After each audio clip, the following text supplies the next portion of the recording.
she knows them because Miss Barreto has been actively involved in the sabong, di ba? She got to like the business, hindi ba? Parang nagpo-promote siya, di ba? May mga videos kung saan siya nagre-release ng mga manok. Yes. And of course, she also maintains her own mga manok, no? Tapos dumalaban, nagbebet siya, minsan nananalo siya, minsan natatalo, but enjoy siya sa game. And the whistleblowers are actually, itong isa, pagkakaintindi ko, he's also an investor.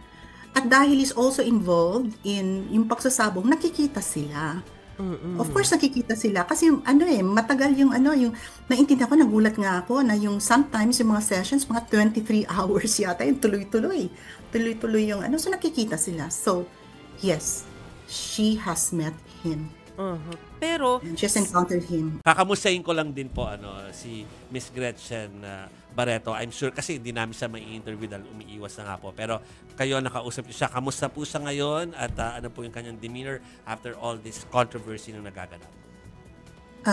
She's trying to remain calm.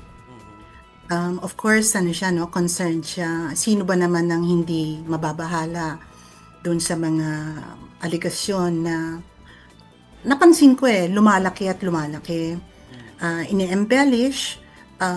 Just a few minutes ago, merong nagsabi sa akin na contradicting the earlier statements of the whistleblower na ang basihan niya ng kanyang opinion na Miss Barreto must somehow have been involved in the disappearance of the sabongeros, no? Opinion niya yon dahil sabi niya, napakalapit, no? Because of her close connection with Mr. Atong Ang. Yun ang actually basis niya.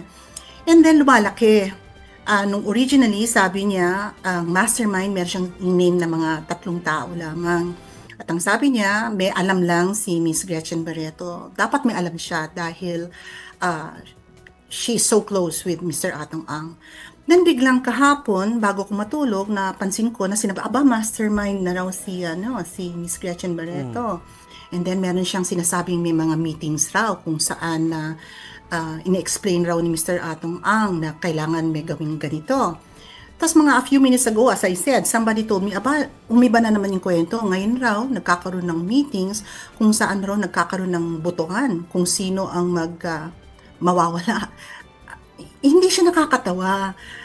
Pero kaya ako napapano kasi napaka-absurd lalo kasi kaya sabi ko nga sige magsalita na lang siya kasi habang nagsasalita siya lalong lumalabas na nangiimbento, di ba? Na siguro may nag-advise sa kanya na Mr. Whistleblower, hindi ho suffisyente naniniwala kayo na dahil malapit si Miss Barreto kay Mr. Atong Ang, hindi ho yun ebidensya. So siguro may nag-advise sa kanya, mag-isip naman kayo ng merong koneksyon. So nag-iba yung kanyang kwento, nag-i-evolve from a mere witness, somebody who knows, biglang naging mastermind, tas ngayon, may meetings pa lang na hindi natin alam kung kailan nangyari. Tsaka hindi ba absurd yun?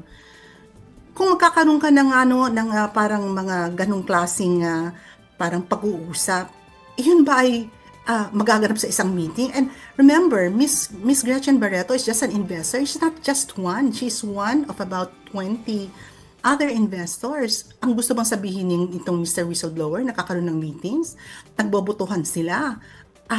Kung sino, paano nila malalaman kung sino yung mga, it's really absurd. Kaya ang tingin ko doon, lalong nagpapatunay na this is pure invention, it's fantasy, at ang purpose ni Mr. Whistleblower sa pagsangkot kay Miss Gretchen Barreto ay para magkaroon ng interest dito sa kwento na ito at may mga makinig sa kanya. It's unfortunate. It's not fair. It's a baseless accusation.